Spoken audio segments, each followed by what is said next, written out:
नमस्कार प्रेक्षकांनो, मालिकांची दुनिया या चॅनलमध्ये तुमचे स्वागत आहे। अबोली या मालिकेमध्ये आपण बघणार आहोत की आता अंकुशला मात्र चिठ्ठीवरनं कळतं की नक्कीच पौर्णिमा काहीतरी लपवते आहे, पण काका काकू असं कसं करू शकतात। तेव्हा मात्र आता ही एवढा मोठा प्लॅन करते आहे, म्हणजे ही तुरुंगात येऊन त्यांना मारणार होती, हे कसं शक्य आहे। काहीतरी तिच्या डोक्यामध्ये नक्की शिस्त आहे, पण ती असं का करते आहे। तेव्हा मात्र आता इकडे अबोली म्हणते कदाचित अर्जुन तिच्याबद्दल त्यांना काही माहिती असेल म्हणून करत असेल, किंवा अजून काही वेगळं असेल असं त्यांना शंका असते। तेव्हा क्रिश म्हणतो की आता तर मला माझ्या काका काकूंची खूपच काळजी वाटू लागली आहे।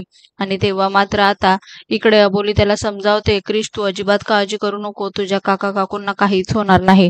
दुसरीकडे मात्र आता अंकुशही म्हणतो बरोबर आहे, पण नेमकं मात्र त्या पौर्णिमाच्या खुनावरनं सुप्रियाच्या डोक्यात काय शिस्त आहे हेच कळत नाहीये। अशा विचारामध्ये आता ते दोघेही गुंतून जातात। येणाऱ्या भागांमध्ये आपण बघणार आहोत की आता लॉकअप पर्यंत सुप्रिया पोहोचलेलं असते, तर तेव्हा मात्र तिला आता कॉन्स्टेबल चौकशीसाठी बाहेर घेऊन येतात। तेव्हा तिला अंकुश प्रश्न विचारतो की पौर्णिमाची मुलगी कुठे आहे।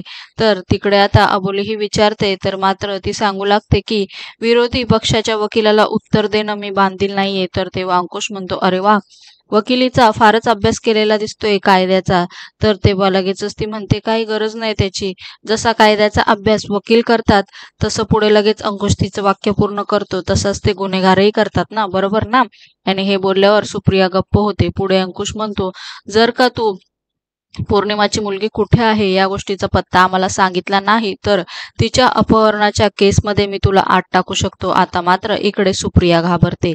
मालिकेच्या अशाच नवनवीन भागांसाठी आपल्या चॅनलला नक्की लाईक करा, शेअर करा, सबस्क्राईब करा।